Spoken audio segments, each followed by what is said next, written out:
Hello and welcome to a very special episode of Destroy All Podcasts, a Godzilla podcast. And the reason it's special is because today we're covering the movie from which our podcast gets its name, Destroy All Monsters from 1968. My name's Ripley, and I just got finished recording for an hour and a half, so I'm a bit up in the air right now. I'm joined by Sage, who has also been recording for like an hour and a half, Hello. and Leah, who has just shown up. Hi, everyone. Hello, it's me. So I haven't been recording for an hour and a half, but I have been driving for about 3 hours. So I think that's just as mentally taxing. We're all maybe a little bit delirious, so this might be a chaotic one, everybody. Right. So Like my eyebrow in. split. I gave myself a bisexual eyebrow split, so everyone knows I'm bi. Sage, Interesting. this is an audio medium. Okay, I feel like I have to tell you this every week. That this is an audio medium. I'm asking you. Well, I think it's very cool if you must know. I think it's Thank cool you. if you got the eyebrows for it. Are you saying I don't? No, I just can't see them right now. Oh right, yeah. I mean, I shaved my eyebrows down because they're quite big, and I like them a bit thinner. Anyway, what are we talking about this week, everybody, girls and girls? We're talking about Ripley's Destroy All already Monsters said from so. 1968. Holy shit! You already said that. We need to destroy all of them, but then there won't be any more movies. Oh no! No, this is the last movie in the Showa era, guys. I can't believe it's finally come around. That's so sad. Yeah, I No, it know. isn't. If only, yeah, no. I hope they don't set out and make a bunch of kids' movies for the next few years. Oh, it's so sad that this is the last Showa movie. I've missed. But you know I what? miss it. As much as I want to destroy all monsters, the biggest monster I want to destroy is in education. I don't know about you guys. Oh yeah. Oh, Ripley, that was If beautiful. only we had a segment about that. So, how's about we step into the classroom and we prepare to destroy all in education? Open brackets about the movie we're about to watch. Open brackets destroy all monsters. Open brackets 1968. Open brackets the movie, not our podcast. Close brackets. Close brackets. Close brackets. Close brackets. Nice. Yeah, thank you, Miss Leah. Thank you, Miss Leah. I brought you an apple because that's the thing people do in movies. I don't Anyone think else? I don't think No. they do in like modern I'm not movies. saying that. I Not think since it's like a- Pinocchio. yeah, I think it's a very old. I think What it's about very the movie Easy A? What about the movie movie. Bad Teacher starring Cameron Diaz? What about the movie Horrible Bosses starring? Does someone have a Jennifer teacher in that Aniston? and bring their teacher an apple? No, it just reminded me. Do we want to just keep listing things, or shall I start with the segment? Start with the Godzilla segment, please. 1954. The date is the 1st of August, 1968. No, it In isn't. just It's the 19 1st of July, 2026, Leah. In just 19 days, the Soviet Union and their allies will invade Czechoslovakia. But don't worry about that. Destroy All Monsters just released. Yes! So as I mentioned last week, Shinichi Sekisawa, he was kind of out of ideas for the franchise, and the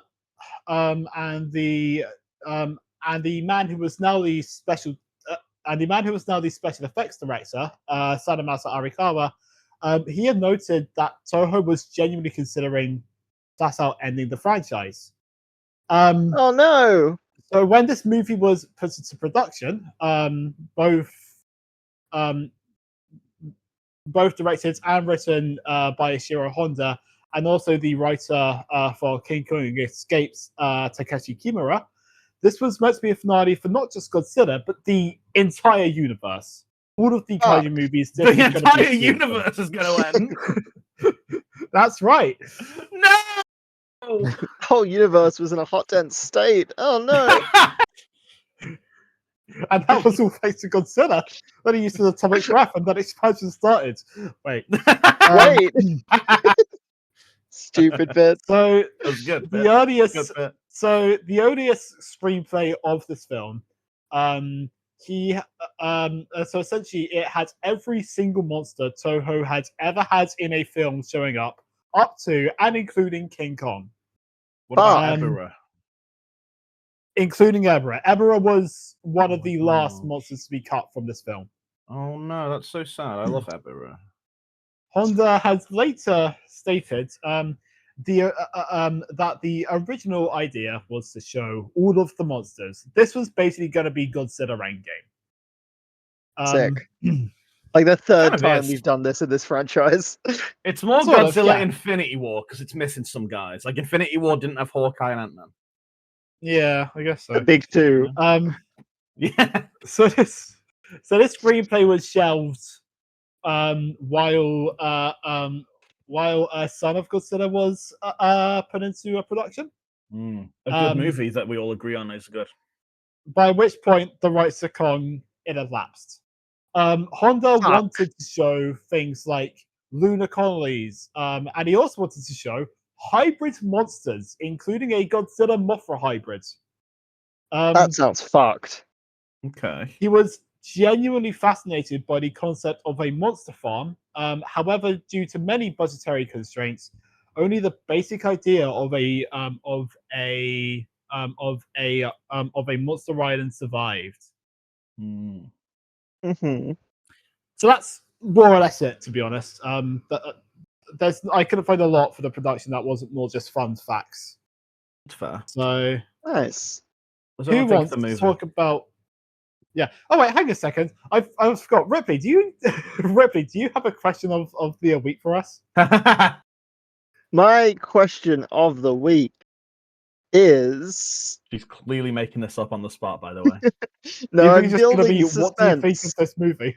Okay, I'm gonna have to building edit down some pause, some dead I'm air. building a great amount of suspense right now. Because my question, So much suspense, ladies and that's gonna be gentlemen cut of the out. listeners, ladies and gentlemen and others, I feel like most of our audience falls into the category of others. If you were to add a monster to this movie, which one would it be? What of the two options? No, like it could be from anything. It could be one that didn't exist right. at that point. It could be a future one. It could be one you've made up now. It could be the cat bus from My Neighbor Totoro. It could be anything. Okay, well, based on our discussion in the bonus episode, I'm gonna bonus add... episode that probably won't be out, but sure. Yeah, Yep. but it'll come back around.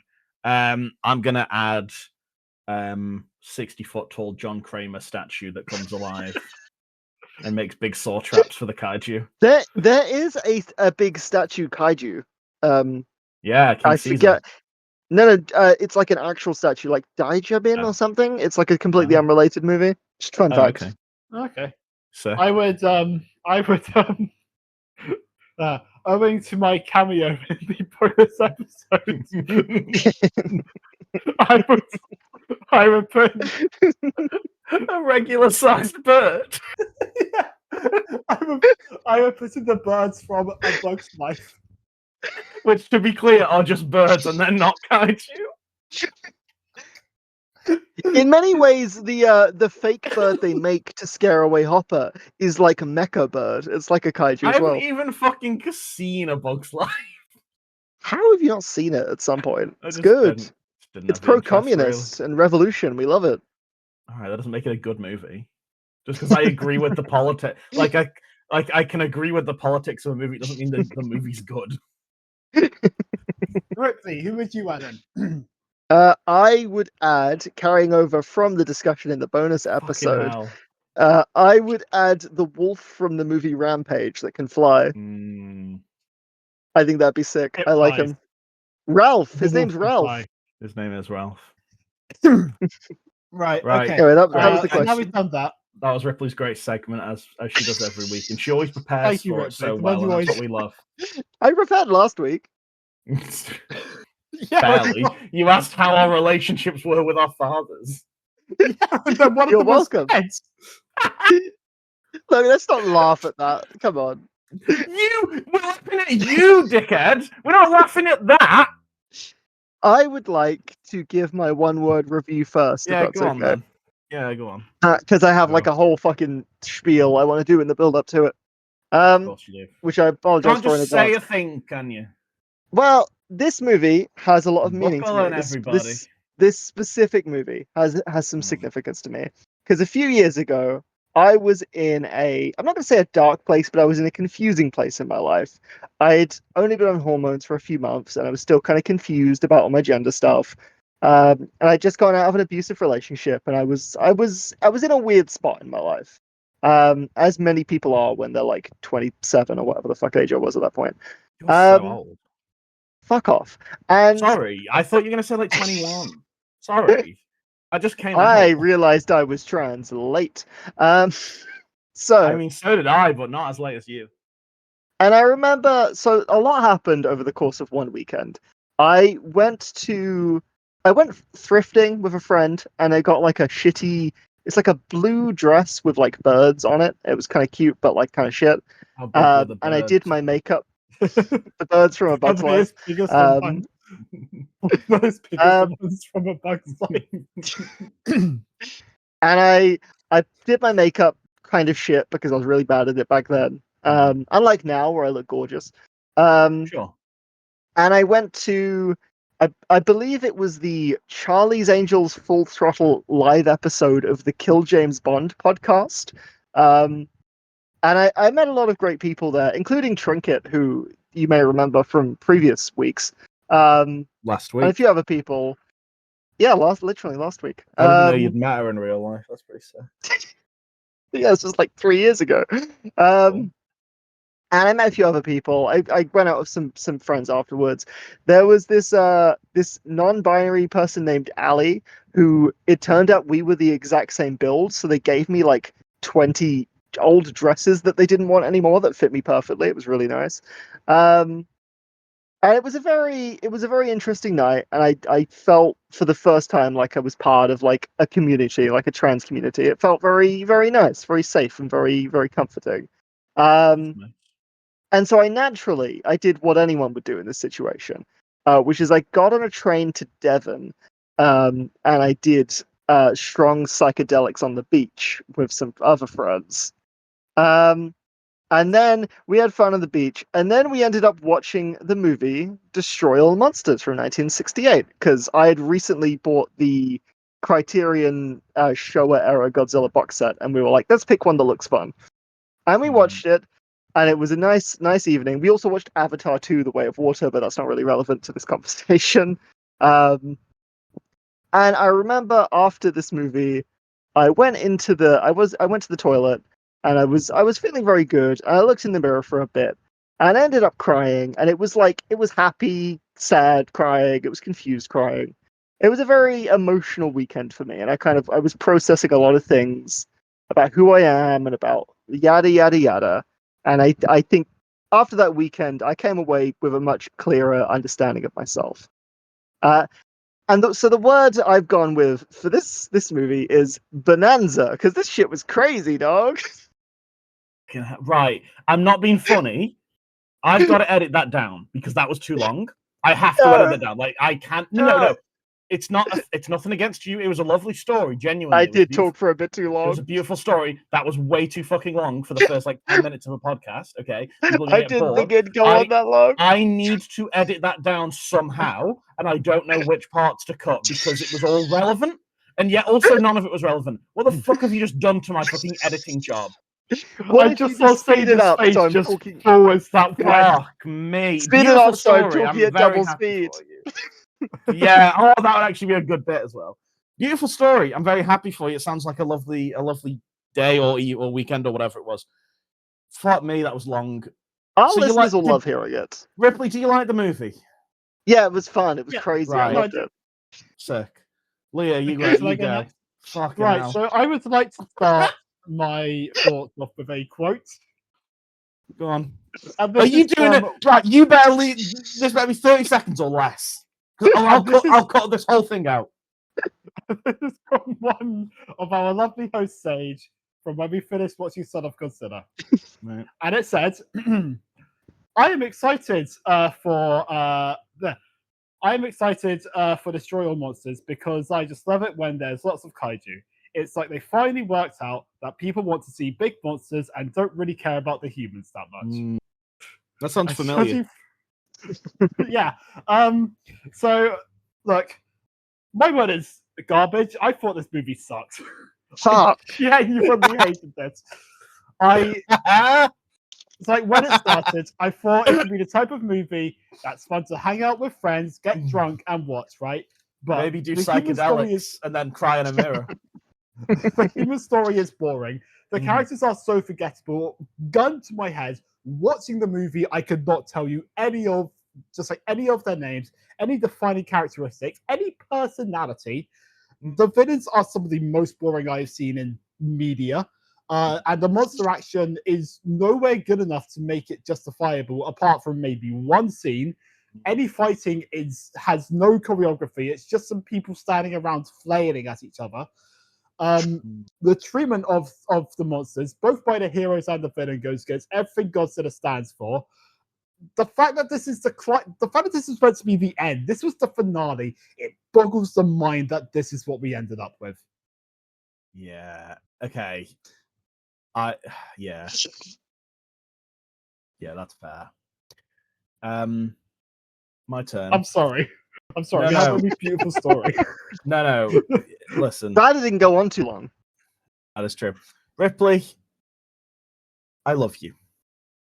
Okay. Yes. We haven't been friends for long, but I love you. And, I feel that we have a close bond. And I love what we do. I love our podcast together.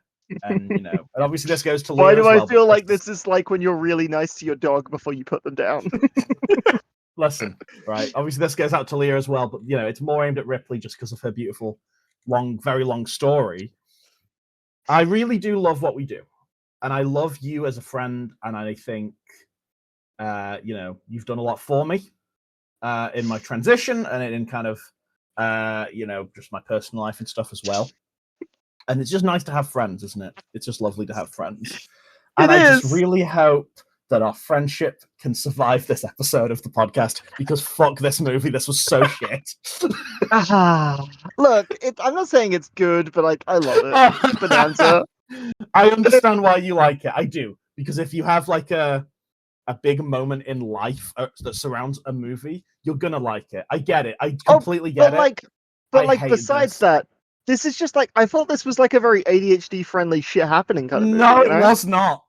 It was the opposite. Some of it Because was. The thing is, some of it was. The thing is about this era of Godzilla is that half the movies are like super ADHD friendly. By that I mean, for me, because obviously I have ADHD, I can follow along very easily. It's a pretty simple story. It's not too complicated. It moves quick, and there's a lot of monster stuff. Some are obviously a lot slower and less like ADHD friendly. This is like ADHD attack. Like, this is like, there is That's the next so movie. much going on. Great. There's so much going on in this that, like, every scene has 50 million lines of dialogue. None of it's especially good. Like, it's just too much for my mind to comprehend, okay? I'm doing the plot this week because, as people may have noticed, we alternate who talks through the plot in the episodes. It was my week this week. In fact, I requested that I do this one because I didn't know what I was walking into. I thought this would be a fun ADHD-friendly monster movie. I thought, I'll do this one. This will be fun. I'm dreading this because I don't know how the fuck I'm going to talk about this movie because it's nonsense. It's fucking nonsense, Ripley. Good news, Sage. You can probably skim over great parts of it, to be honest. Yeah, and I will. Fuck me. Yeah. What's your words, by the way, Sage? Oh yeah, my word is potential because it has so much potential and it just squanders it completely. And my thing is, the ending is incredible, right? And we'll get there, obviously. The ending fight is fucking beautiful, chef's kiss. Okay, but fuck me, considering this is a monster movie and supposed to be the end of the monster movie, there's not much monster action in this, is there? Considering it's got every monster ever in it, pretty much. They're in like one scene each. Fuck me, I hated this. I was so lost during this movie. Like, and I watched the dub, right? So it wasn't like, oh, I have to read and watch at the same time or whatever. I was watching the dub. I knew, I understood the words that were going in my brain. They just weren't like registering. So much happened. There's so much dialogue in this movie. It just keeps giving dialogue and none of it's important.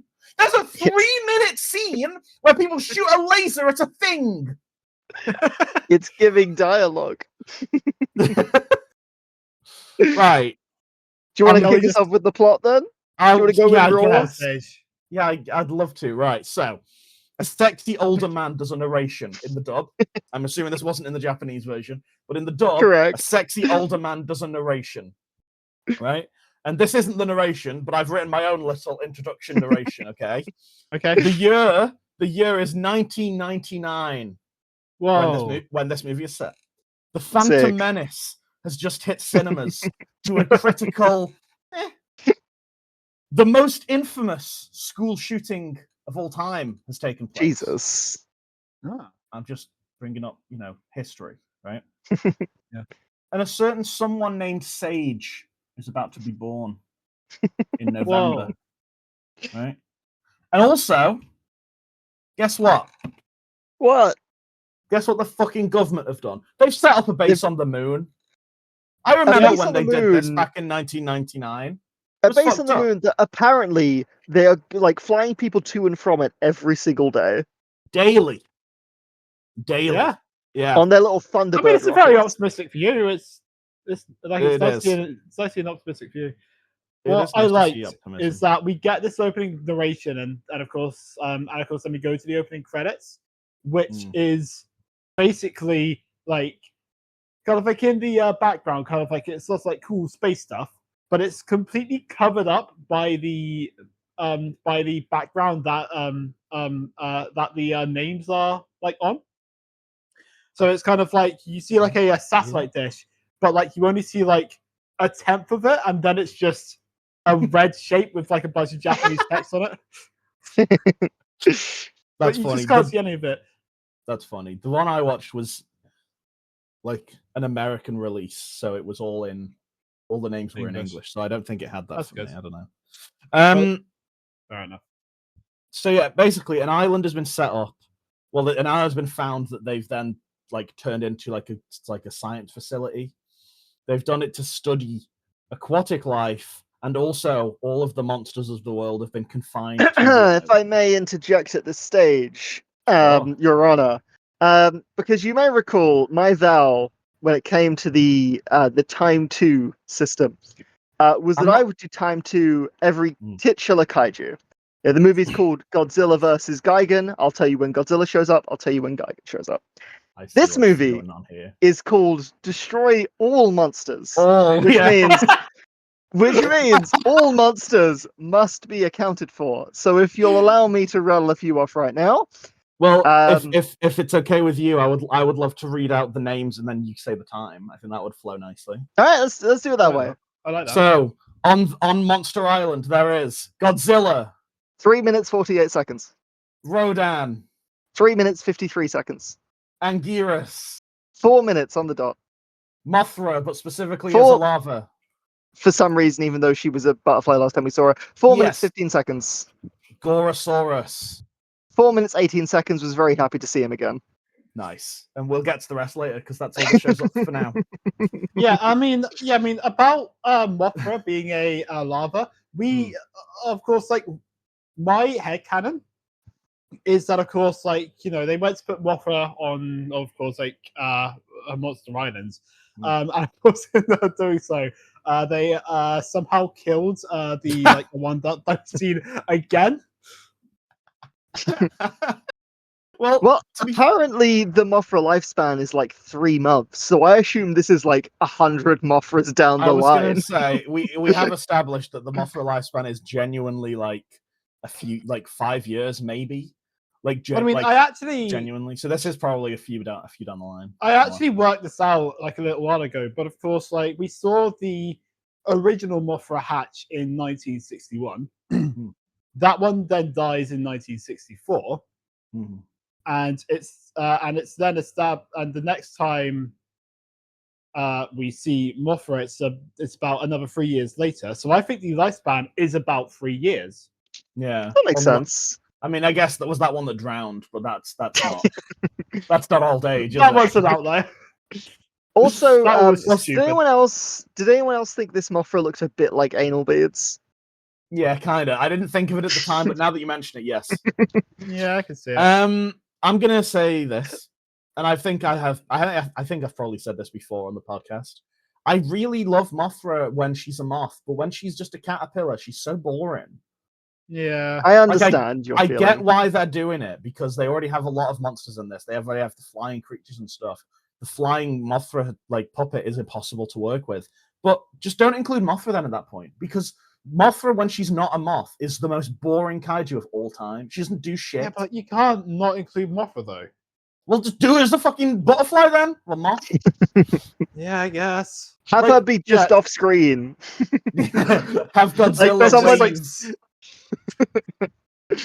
Yeah, sure. It does bring. So go on. Yeah, no. So I was just going to say, like, about the island itself. When I kind of first found out about this movie, my assumption was that, of course, like Monster Island was like where they all naturally decided to like live, and it's just like the perfect island for them. No, it's a fucking prison. It is literally a prison. Actual prison. Yeah, every monster has its own like system set up to stop it from escaping. Like there's force fields, various gases like, and magnets, gases, and everything. They cannot escape. I also did want to bring up that, like the rest of these guys, it's kind of fair enough, right? Like Godzilla, he's a good guy now. We know that fatherhood changed him, but like he's done a lot of damage, so I get putting him in a prison. Same with Rodan. Same with like Anguirus. Mothra has a home. She lives on Infinite Island. They've kidnapped her. Like she has protector. She's the protector of Infinite Island. Is that whole island just like gone under the sea now because she's not there? They just are nuking it again as soon as they probably have as well. I just want to say that since we started this podcast, I have been very excited for when they set up Monster Island, because it's not always good, but it's always so exciting to see Monster Island for me. I love the concept of Monster Island. I knew about this like when I was a kid. I don't know why, because I've never even seen a Godzilla movie, but I knew about Monster Island, and I knew that Godzilla lived on Monster Island with his friends, and I just think it's fun. And they feed dolphins to Rodan. It's crazy. They do. You see some dolphins, and Rodan kind of swoops down like a seagull, and he's got like a dolphin in his mouth. It's very cool.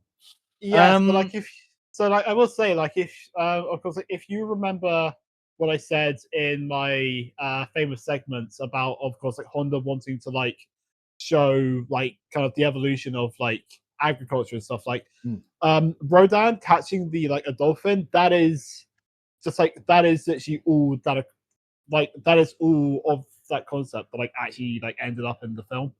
Right, so there was going to be a lot more about like how they live and stuff. Yeah. I thought when Rodan picked up the dolphin and then like flew away, I thought he was gonna like chew on it and like spit it out and feed a bunch of baby Rodans like birds do. That would have been awesome. That would have been cute. So there's a command center under the island. What do we see on the command center on one of the screens, Sage? Oh fuck! Wait, don't tell me because I didn't write it down, but I can do this. I can remember. Hold on. Fuck. I mean, we don't need double ups of one we've already seen, to be fair. No, There's just I know. Maybe two new ones. Two? Oh, fuck. Two? Was Varan in one of them?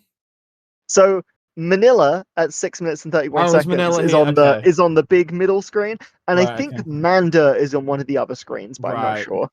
Okay, so I just want to point something out about Manila really quick. Is it that we love him and he's such a little splooshy little boy? Is it that he's still a baby, like 40 years later? Yes, that is right. He is.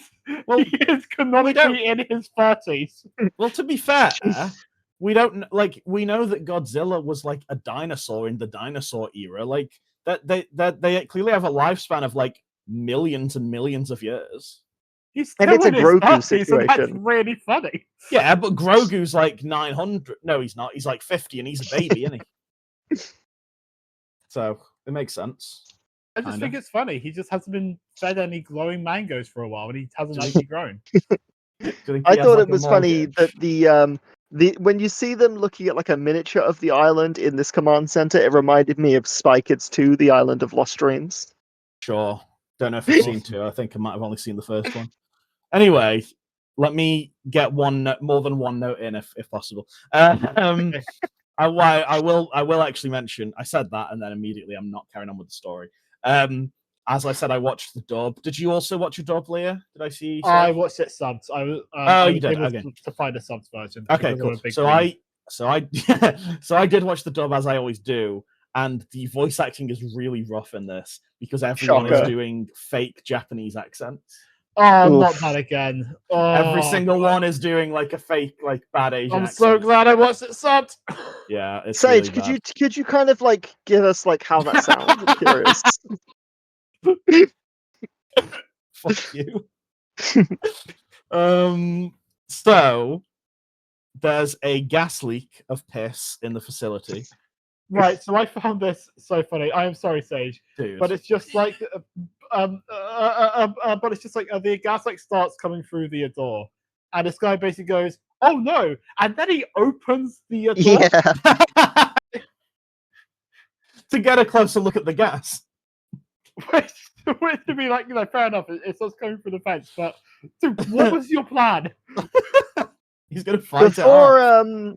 Before the gas though, I do think it's very funny. yeah. They get a call and it's like a Skype call, but it's very close up to the guy, and there's like it's just a plain wall behind him. And the first thing he says is, "I'm at the moon base," and I wrote down, "I'm at the moon base, no pic," because it's just like I don't like get why is he telling us? you said this. You like tweeted this. I don't get it. But well, just because like he's telling us he's at the moon base, like he's at this very exciting place, and we're just seeing like a plain white right. wall behind him. I just thought it was funny. It is But pretty we have funny. like a long distance couple here where she's on Monster Island and he's in space, and there's a very funny bit Yeah. where she's like, "Oh, did you miss me?" And he says, "Actually, I was just worried about Godzilla." That isn't me, to be fair. I genuinely wasn't sure if of course like they actually were a couple or if they were brother and sister again. And Who knows? I'm I still think not they sure. they are a couple. They are a couple. Okay, They definitively I are. would check. I should specify, by the way, I didn't write down any names of the characters. That's okay. Oh, you none of the characters matter. All I can tell you is that the girl is called Kyoko, and that's all I can tell you. Not relevant. I've referred to her as Lady. Fair enough. That's probably how the script. That's probably how the probably. script referred to her as well. So what happens after the gas? There's a gas leak. All the humans and the monsters are all drugged. And the whole island starts. Huh? Just like me on a grinder date. Huh? Jesus. Just like me on a grinder date. Leah. Fucking hell. Like I had to get it in. Just like me on a grinder date. I didn't mean to scream. I didn't mean to scream.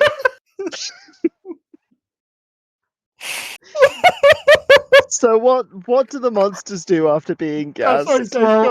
I want to mention very quickly. Oh my god, sorry.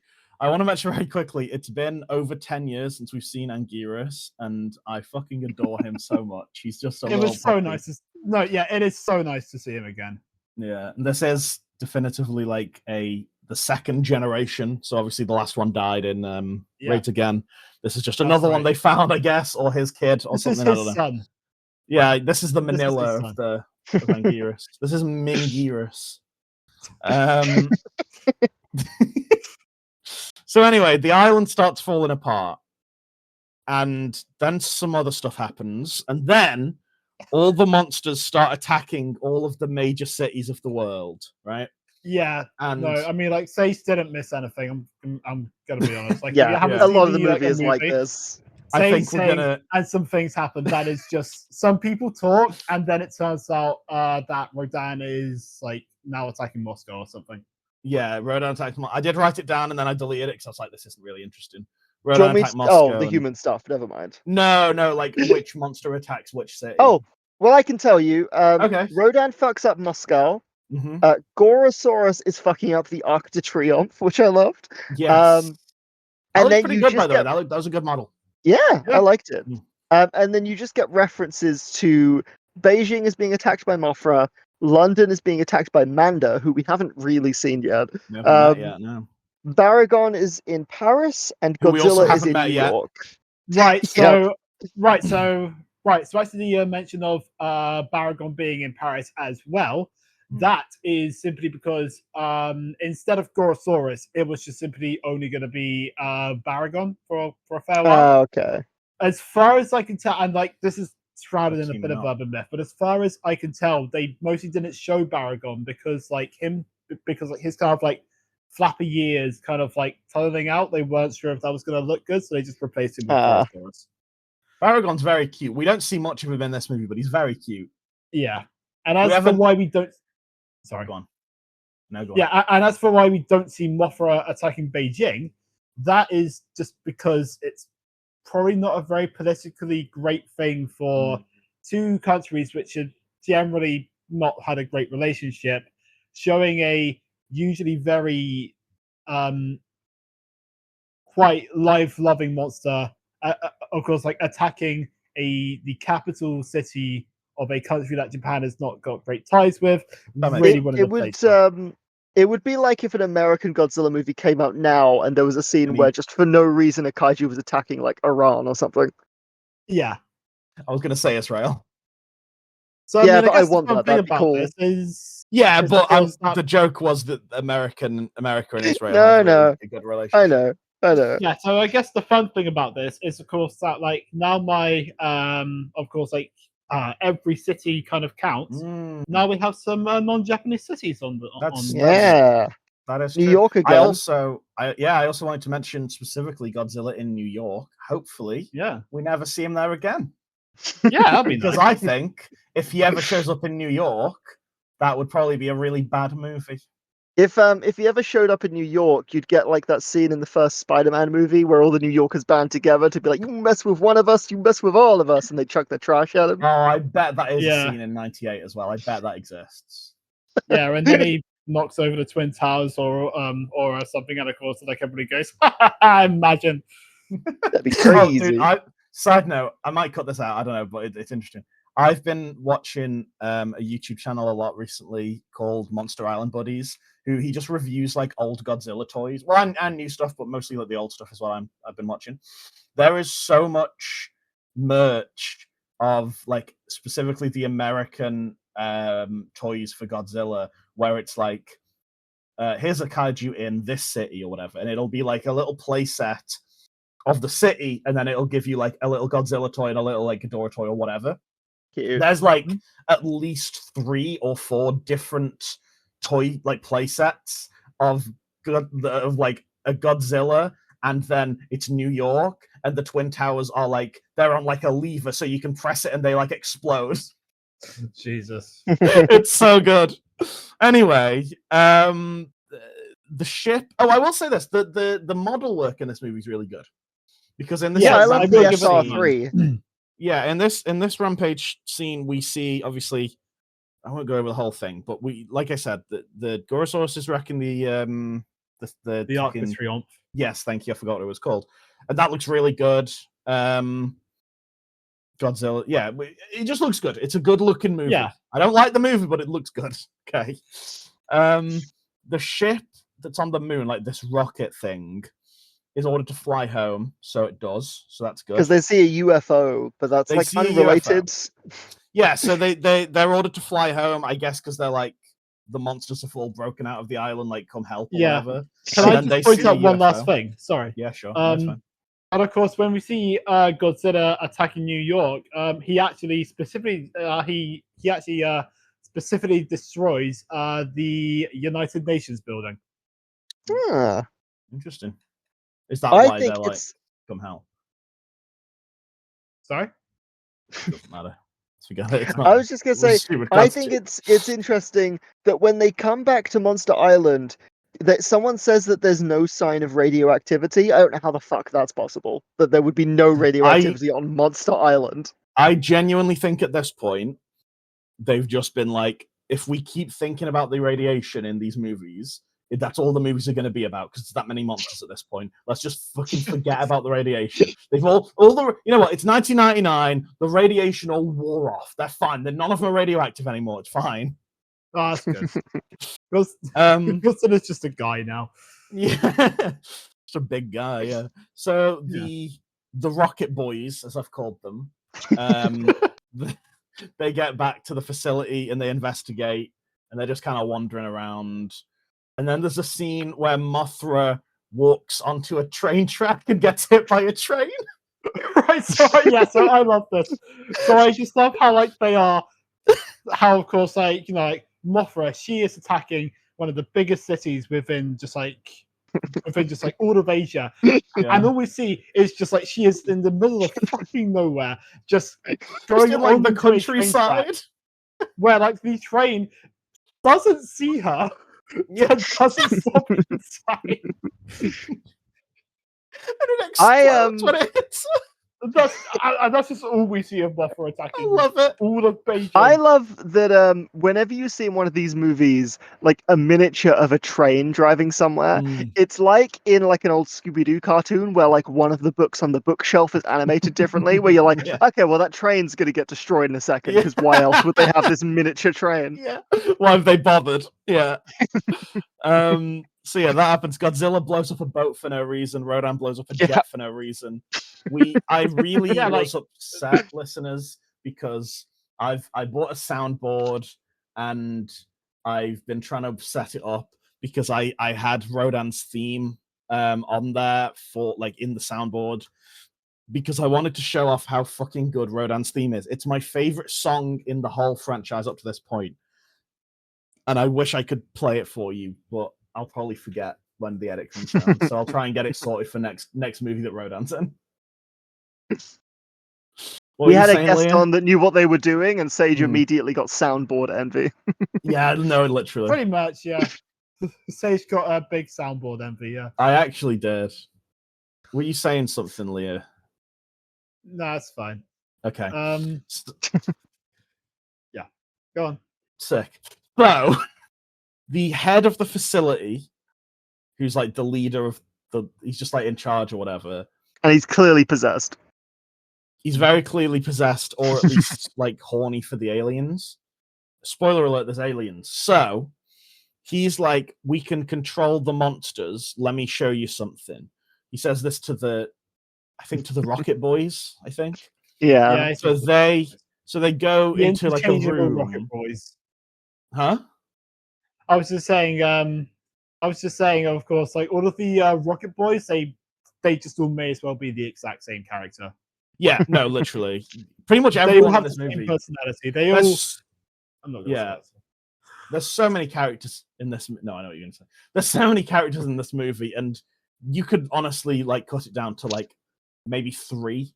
There's the aliens, the guy in charge, I guess, is important, and the Rocket Boys, and everyone else is completely irrelevant, pretty much. Yeah. So yeah, they go down into this room, and a beautiful lady in the foil outfit shows up, and she says that the aliens are called the Kilax, and they're controlling the monsters so they can take over the planet or something. They're apparently the Kilax planet is between Mars and Jupiter, because they say it's an asteroid. Do they? And I'm pretty sure they said it's a planet, but it's just a hidden planet. Yeah. Yeah. Like in the established, it's one of the asteroids in the belt. That's what it is. Right. Okay. Which is also the main alien is kind of dressed like the knight from the end of the Last Crusade. That gives Indiana Jones the magic water. Yeah, she kind of is actually. Also, and she has a magic water, Ripley. It's a magic cup. Oh, sorry, the cup is magic. But yeah, and she has an impenetrable shield around her or something. Yeah, because one of the Rocket Boys tries to grab her for some reason, and she has a force field that frees him. Also, I don't know if you guys noticed this. He goes for her tit. Yeah, he fully Can goes you to blame grab him? a tit. I mean, yes, because she didn't yes, consent. I will She's say, a beautiful lady, but don't do that. Yeah, so I will say, of course, just when we were talking about this, villain, what a boring villain. It's just aliens again. Yeah. Well, I mean, it isn't even that, because she doesn't even have a personality. No. Her only personality trait is that she's smug. That is it. She is just smug. But did I review? Oh, sorry, you go. No, you go. And I think we had a genuinely interesting potential villain in that, of course, when they brainwash all of these scientists who are working at Monster Islands, What if those scientists? What if they were just the villains? Just of course, like, what if they got obsessed with those monsters and they were just like, hang on a second, all of these guys should be free, and actually, Be better than maybe this. these cities shouldn't exist. Or, hear me out. Like, that what would if have been the so much more villain- interesting. Hear me out. What if the villain was King Ghidorah and he showed up before the last scene of the movie? Be good as well, yeah. Your thoughts? I what are you think saying? Do Kevin either was of better than the you- fucking Kilax. Did either of you make any notes about how the main alien lady exited this scene? No. No. It's such a weird shot because it's kind of like she's in the center of it, and she just kind of like walks like in reverse, like she just backs out of the room very quickly, like in sped up footage. It Like an reminded me of obsession. two things. Kind of, but it reminded me of two things. It reminded me of there's that one weird scene in Age of Ultron where the Scarlet Witch has just like mind fucked Tony or something, and Oh, she yeah. just walks She, like, backwards comes in out of the like this. room, and it's reversed footage, Yeah. and it's really weird. Mm. The other one is at the end of the first Insidious movie when they beat the demon. It's like just its face, and it just moves backwards in frame, and it looks really silly. I don't remember specifically the Insidious thing, but I do know what you're referring to with Yeah. with Age of Ultron Yeah, Age of because Ultron. I love Wanda so much, so I remember every Wanda scene. You're one of those Wonder stands. I genuinely am, and I hate it, but I love her so much. Sorry, I've just turned my fan off, and I feel like I'm like shouting so much. You're fine. Joe. Okay, so wait, I had something to say about this. What was it? Hold on. Oh yeah, Give me a I minute. also have something to say. If you don't mind going, just like Yeah, I'll back, try and like, I'll try and a remember. little bit. Yeah. But of course, yeah. So of course, like before we meet the villains, we have a press conference scene where we kind of go back to a very early pastiche, which I kind of love, which is a press conference where there is no security whatsoever, and it's just people being swarmed by reporters. What was the last press conference? Was it King Kong Escapes? There's a press conference in every fucking movie. It wasn't last week. Because last week was just fucking around with some frog. I think it might have been. I think it might have been Invasion of Astro Monster. No, it was King Kong. Oh wait, no, it was King Kong Escapes because Madame Piranha was there undercover. Oh yes, yeah. Yeah. So so we also have That's a right. completely useless answer to a question. So a journalist basically says just like, "What should we do now?" Also, and of course, like he also says that it's a bit weird that of course like they aren't attacking Japan, which is strange for him to say because he is Japanese. So does he want to die? To which the kind of like official guy basically goes, "I don't know, man. Good luck." And yeah, it sure is weird, but hey, oh well. He hits her with the anyone got any questions? And then downing a glass of water. the classic move. No, I was Yeah. gonna say earlier and I kind of forgot, but it's really lame to have the villains be aliens controlling the monsters again. Yeah, I feel like that's every Yeah. movie at this point. I wonder if we'll Like, see that again. I was gonna say, yeah, that was Astro Monster. There was another one that was like that we've done. I think it's just in these two stages. I'm gonna be honest. Oh, with that's you. it. Okay. You know what I'm thinking of? I'm thinking of the game Destroy All Monsters Melee, which is also a very Fair similar enough. plot. Fair enough. And I know it comes back, and I know we'll get into it. We'll get into it later. What happens Yes, next? So I know. There's a shootout in the facility between the Rocket Boys and the Possessed Boys. Yes, and the they Rocket all- Boys just have gas masks, by the way. They have gas masks, and they all have like laser guns. Like they're just like lasers, which is I guess Yeah. fun. Because it's the future. Because it's 1999. Yeah, that's a Not good that point. the movie really cares to actually like try and remember this after a certain point, but it is 1999. It is. At this point, I did write, I'm slightly lost. This movie is so dense. Do you want me to just Yeah. quickly get through No, what no. happens next? I know where we are. Don't you worry. Okay. There's a meeting. There's a business meeting or a meeting about Yes. the monsters or whatever, right? And they're all just Yes. talking, and it's in like a hotel on like a beachfront. And Yeah, so like they're one of the guys talking- is a possessed boy, by the way. Just- Yeah. So they're, Yeah, they they're- got one of the possessed people with them when they're they left. talking to a possessed boy, and they're saying, "Tell us about the aliens or whatever, and he's not saying anything. And then they go to talk amongst themselves, like I guess they're cops or whatever. And then the possessed boy just like have you guys seen the IT Crowd? I know that. Yeah, I know what you're referencing. So, any listeners who haven't seen the IT Crowd, there's a scene in which the boss of the company that where the show is set, Denim Renham.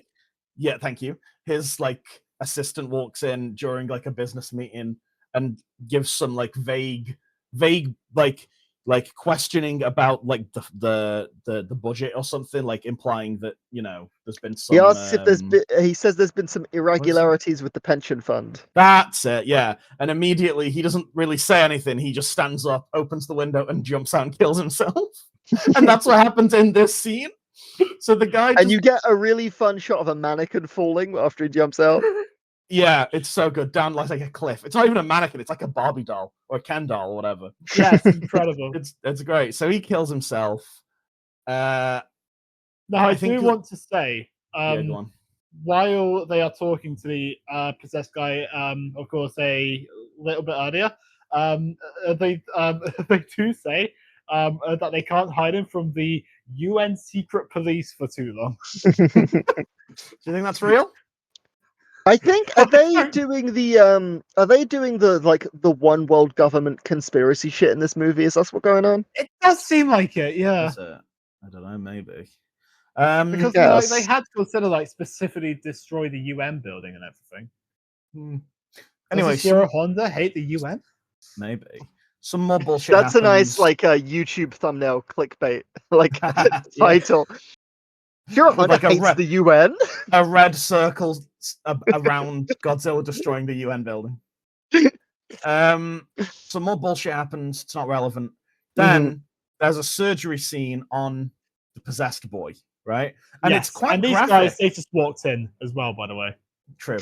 It's quite graphic for this kind of film because this is at this point, these are they're not kids' movies, but they're family movies, right? I imagine this with kids were watching this or whatever. It's not gruesome, but for a kids film, it's quite graphic. They cut behind the guy's ear, and they pull out a little metal ball bearing, and then they inspect it, and they're saying it's a remote control thing, and that's how the Kilex were controlling him.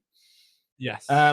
Also, they're inspecting the metal later on. And the scientist guy is inspecting it. He's like, it seems to be some kind of new metal. And I think that was me discovering Linkin Park when I was 13. If I could also say, there's a scene that I can't remember if this really comes back at all. Probably not. But an old man there's these group of people. One of them's an old man, and they can see a rocket in the sky. And everyone's kind of like, what is that? And there's one old man, he's like, oh, that's the SR-3 spacecraft. And I thought initially that he was just a rocket autistic, like how you get train autistics. So he just knew all the different types. But it turns out he's one of the astronauts' dads. Again, not that it fucking matters. Yeah, his son's a rocket boy. Yeah, I thought it was cute. The only thing that matters in this scene is he finds a bunch of big metal rocks. Yeah, they're all over the world, apparently. And at this point I wrote, God damn, there's a lot of characters in this because there's just too many. Luckily, this dad doesn't matter, and he's not in the movie never again comes up after again. this scene, so we can ignore him. Right, so if I may just take over for a second. Go ahead. So it turns out that these metal rocks, they are receivers, right? Yes. And of course they managed to find a bunch more kind of all around the world, and then there's a map of these rocks. And it is clearly stated that they have a 2,000 kilometer radius. I know what you're going to say. Now, I put this map under a lot of scrutiny, okay? First things first, Africa isn't on the map. Not at all. Jesus. It's just not there. Pretty much the entire southern hemisphere is safe because apparently there are not any of these things there. That's good. And also, I then looked at the actual radiuses themselves, right? So there is a stone that is in the White Cliffs of Dover, which also very specific.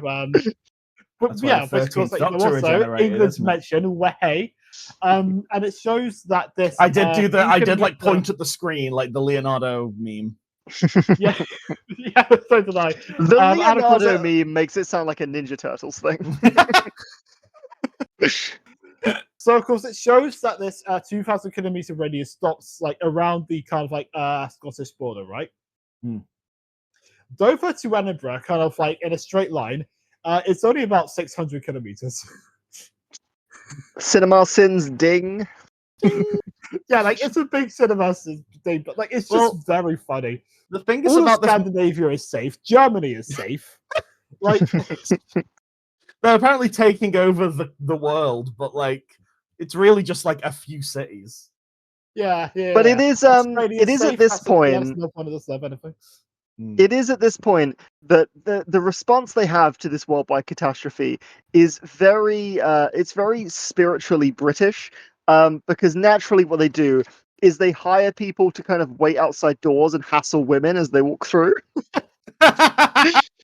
What Yeah, was this? because they know that one of the women, well, the woman working in the facility is possessed. So just Yeah, hassle so just all kind of- women Just all hassle across the anyone. country. Yeah, Yeah, so just kind of stare at her and then they just kind of let her go and just yeah. talk These about it people are really racist. They think all women look the same. It's like Astro Monster again. Yeah. Yeah. But then it turns out, oh no, Godzilla's coming for Tokyo. No. There goes Tokyo. Who else is there? Go Godzilla. And also, Rodan is coming for Tokyo. And who else? Manda. And Manda. And I want to say, right, so at this point I wrote down 37 minutes on the dot, which is when Manda shows up. My next, like, kaiju showing up note is at 1 hour 13 minutes, aka about, like, what, 36 minutes from now? I have half a page of notes between these 2 points. Nothing happens. No, it really doesn't. But let me tell Yeah. you, I've had to write notes because I'm going through the fucking plot. So Well, bear feel with free me. to skim because it's boring. I'll skim. Yeah. Don't you worry. I like So- the scene because they have I like the scene. well, I mean, like, well, okay, yeah. Because like, first off, this scene, like, this is the high point of the film. Like, this is actually pretty cool. I think the high point's the end, but I like this. I just like how they have Godzilla just like make the exact same noise like 3 times in a row. He loves that one noise, doesn't he?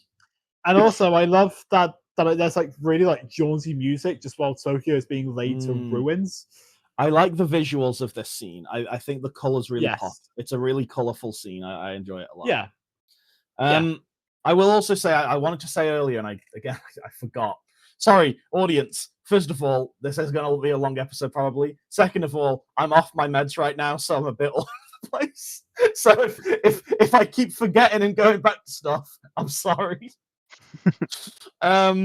Earlier when they have like a radar that's scanning for the new metal, I noticed, and it I've could be become so. I'm I sorry. already did that joke, Ripley. I know. I'm sorry. I know it's probably a coincidence, but I thought it was cool. The radar sounds a lot like Ghidorah's cry, and maybe that's foreshadowing. Maybe. Yeah. Anyway, they shoot monsters at the.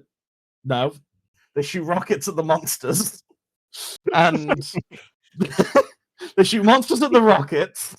Quickly, guys, rockets are incoming. Let's shoot Godzilla at them.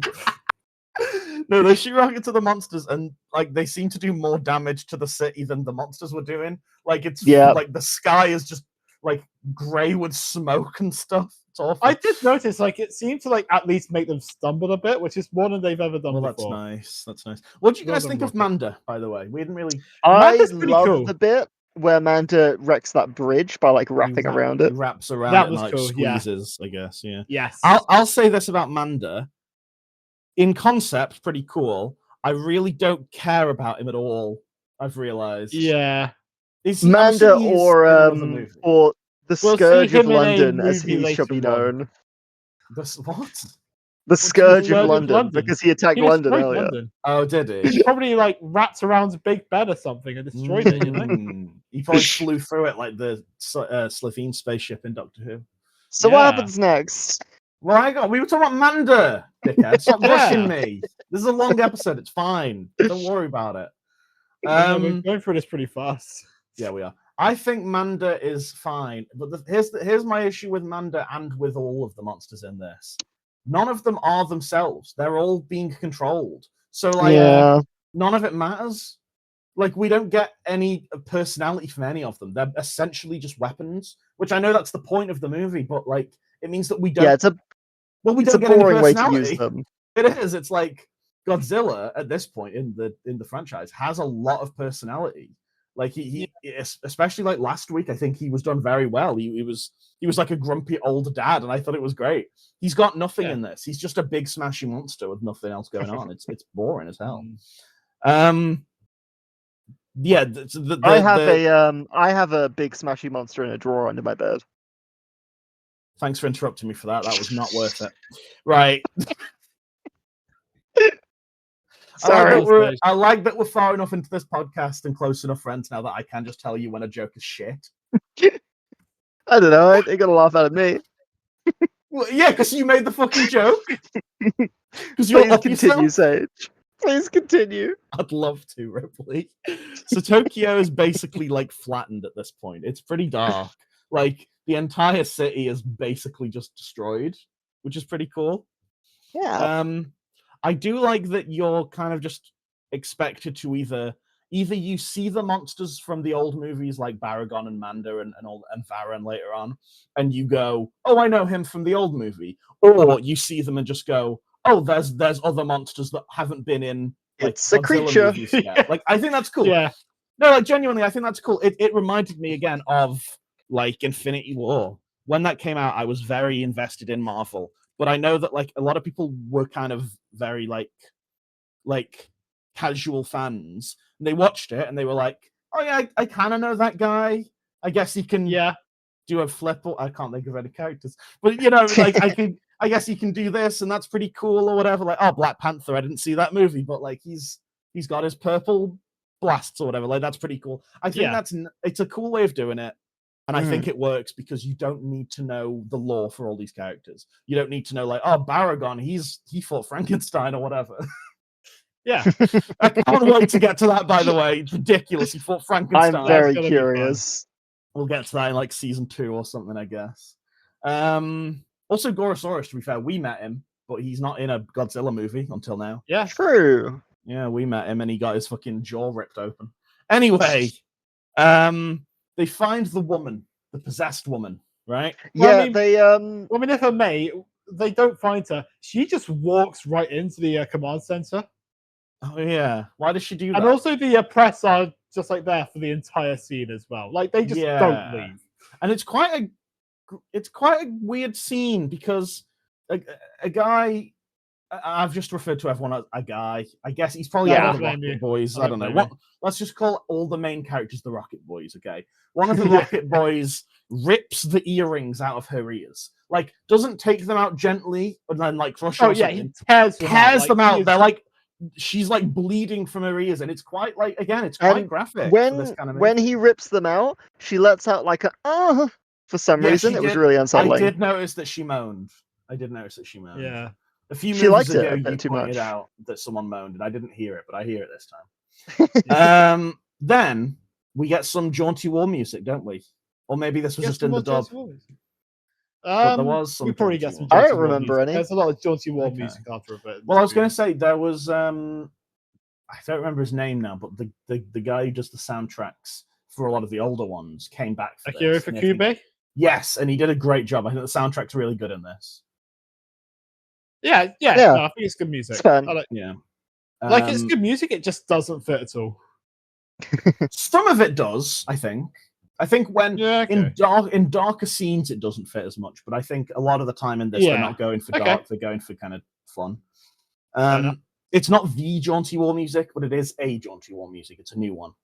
It isn't our jaunty war music. It's not. Yeah, exactly. Yeah. I miss it.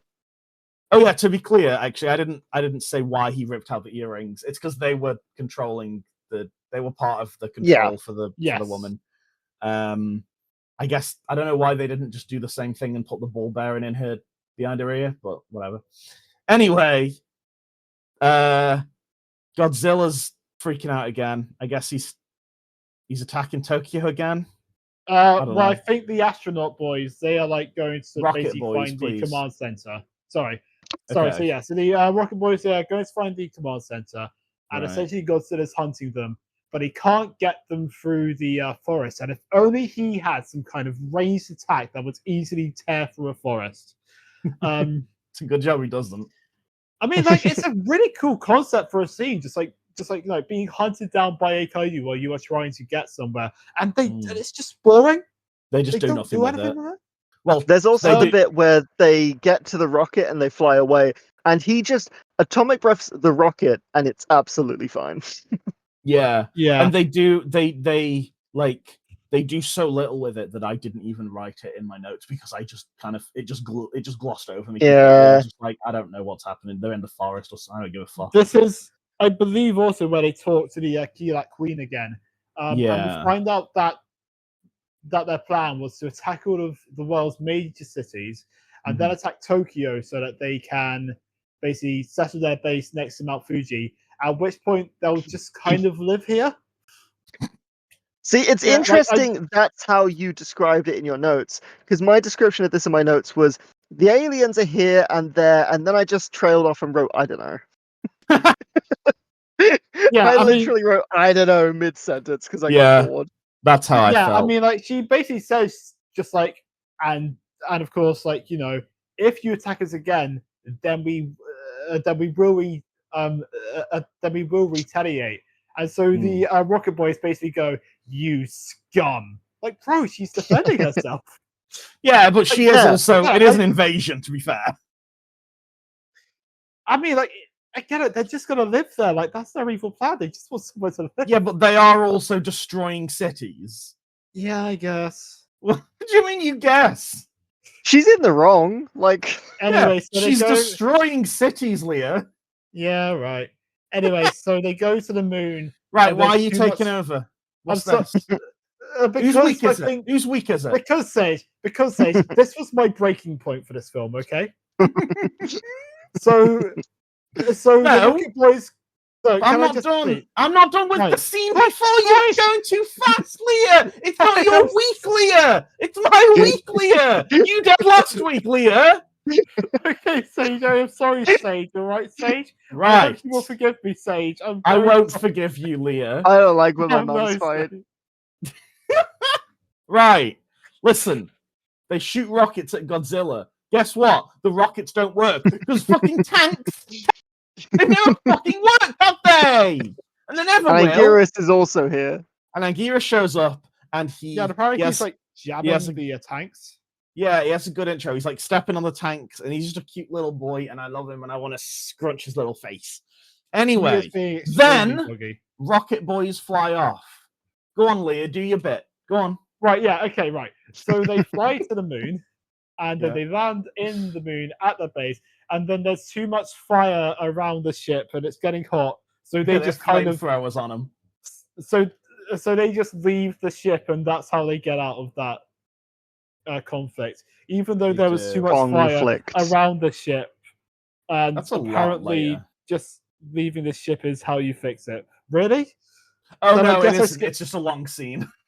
Yeah. Okay. Good. So Yeah. so they just so they just leave the ship, even though the problem was there was too much fire around them. Yeah.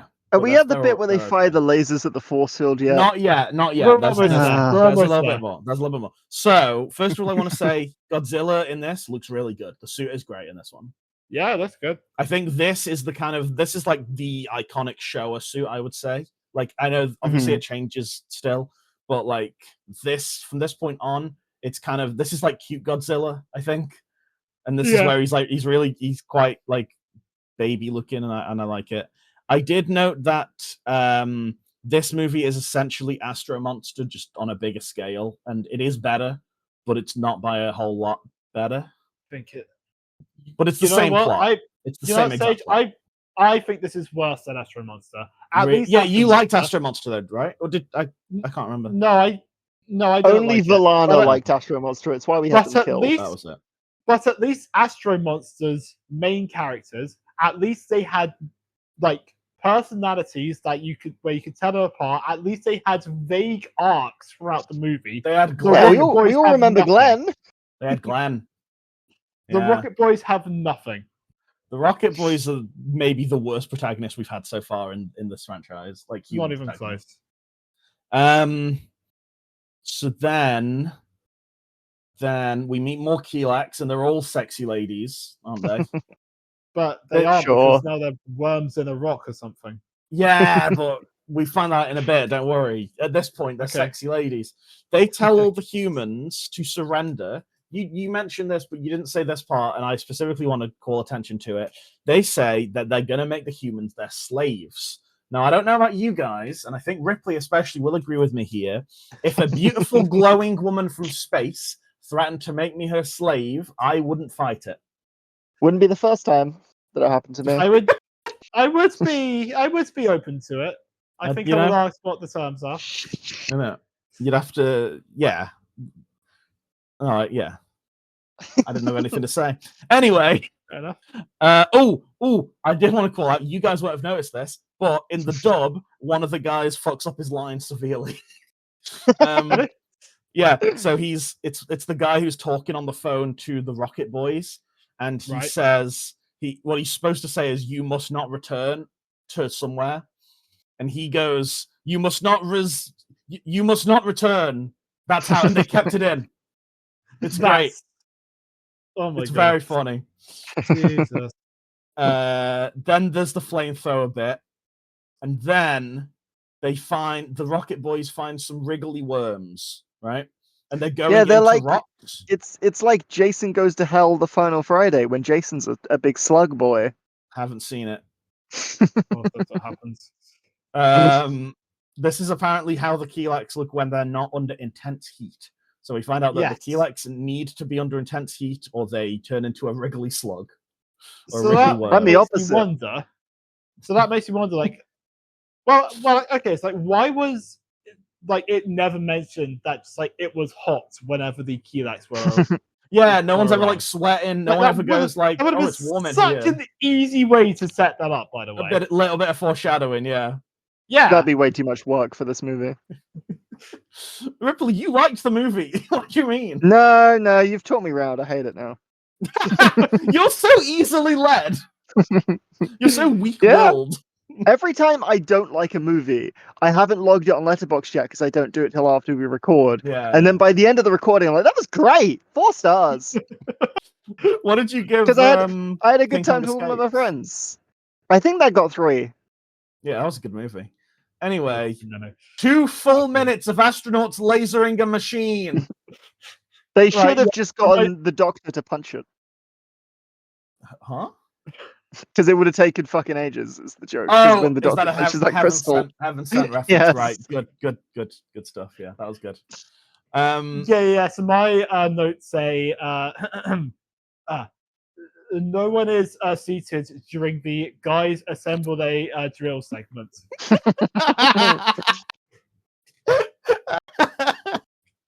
Oh my god, this was the part that I was completely like, I fucking hate this. Like, until this part, I was like, this is kind of slow, but I'm sure it'll pick up.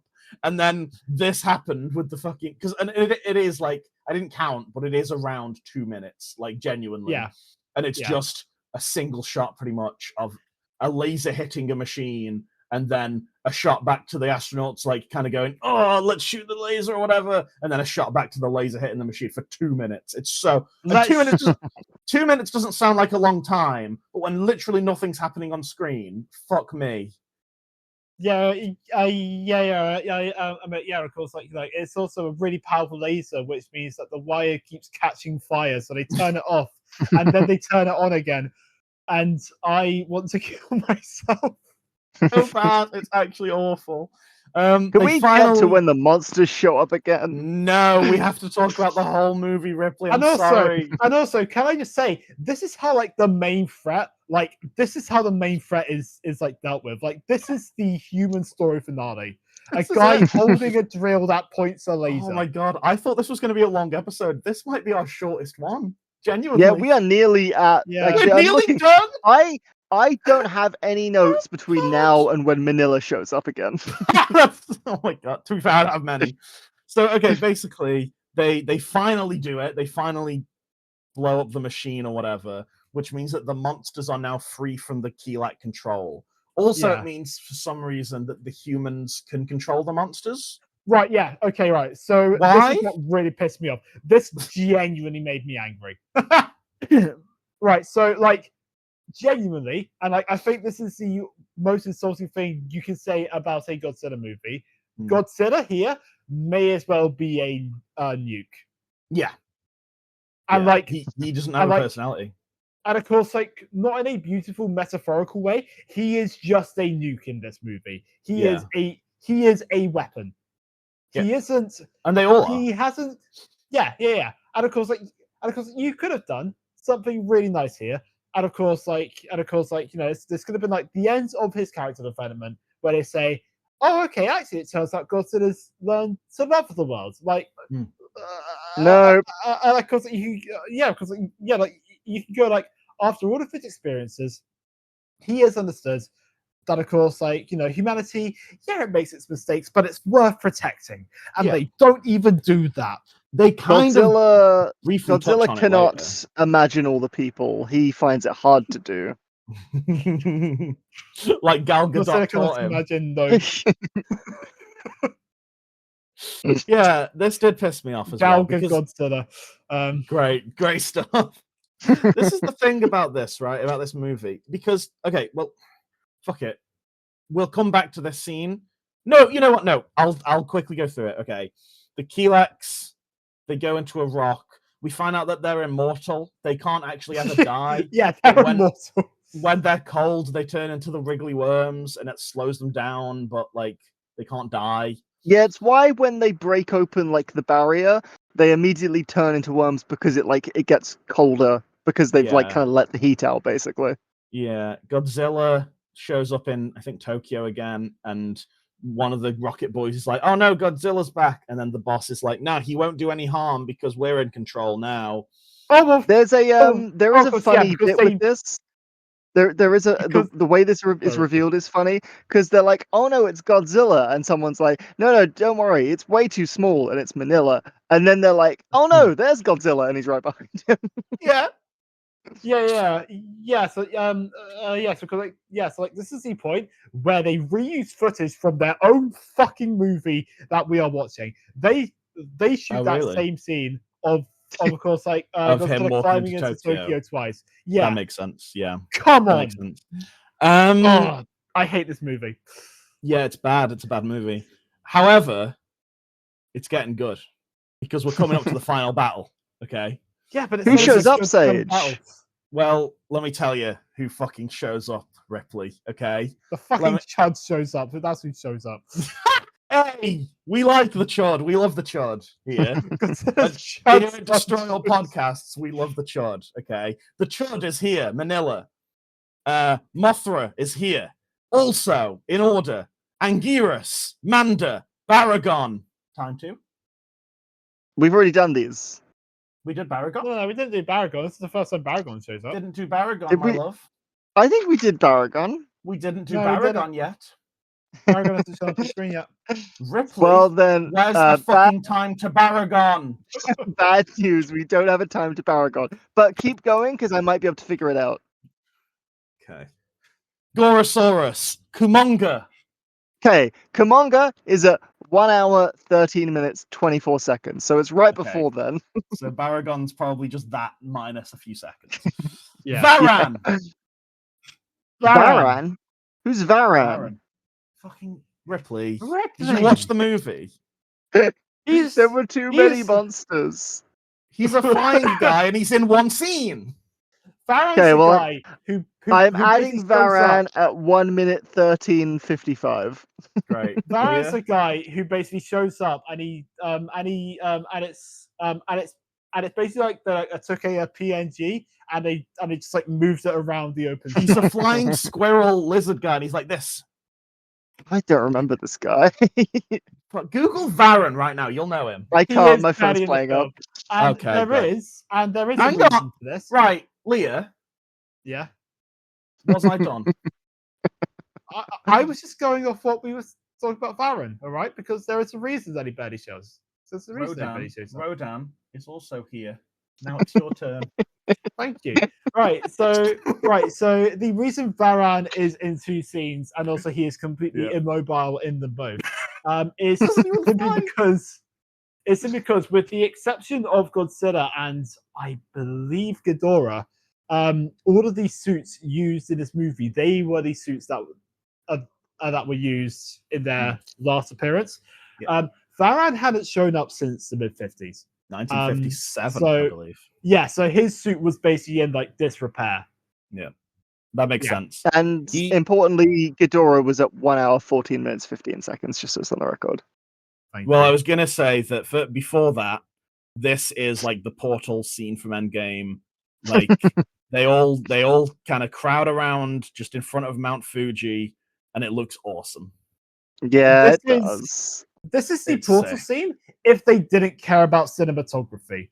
No, this scene's good. All right, Leah, I know you hate the movie. I also hate the movie, but this scene is cool. You can still be positive about things you don't like. All I am asking for is a wide shot where it's all of the monsters on one side and it's King Ghidorah on the other side, and we don't even get that. All right? I mean, we get that before Ghidorah shows up. Like, we get a wide shot of all of them together. It's just... Yeah, but like, come on, like, imagine. No, you can't. No, I'm sorry. Imagine. No. You shut up, all right? Imagine Ghidorah just towering over them until just one of the monsters starts charging forwards, and then it gets knocked back, and then the fight starts. Yeah, okay, that would be cool. However, you can't criticize a movie because it doesn't do a thing that you want. That's not how it works. Can I say that like movies on this podcast were doing the same thing before. In terms of cinematography kind of being underwhelming in a big team up moment, it would be like if they did for the first time ever a live action Spider-Verse movie where all the Spider-Men showed up, and the way they entered the scene was just very anticlimactically just walking through a portal into a kitchen. That'd be lame. Okay, yeah, no, you say that, but I like that scene a lot as well. So shut up. Okay. What I'm hearing, Sage. Yeah. What I'm hearing here, Sage, is of course like when all of the kaiju shows up, there should be a pause so that people can clap. Yes. And I was clapping the whole way through. I stood up, and I was just this for 3 full minutes. Oh, it's Baragon. Oh, Varan's here. Holy shit, Mothra. You know, where's Manda? Manda's not in this, is he? Is he in at the end? I don't know. I think he shows up in the background of a few shots. Manda, I don't think they can. Doesn't even show up for the final. I don't think his like puppet or whatever can be like interacting with the other like kaiju costumes. I think that's the problem. As far as I'm aware, that is the reason. Essentially, the wires to hold up Manda and also Rodan, it just would not have gone well with the many wires. So he's just not here. Yeah. So we've just got to give him moral support. So as you guys know, I've been on a journey in this podcast, and this is kind of, again, obviously this isn't actually the finale of the Showa era, but this was intended to be the finale of the Showa era. This feels like a good time to check in. I've been on a journey to find my favorite kaiju, because I love having a favorite character and things, because I have ADHD. This is true.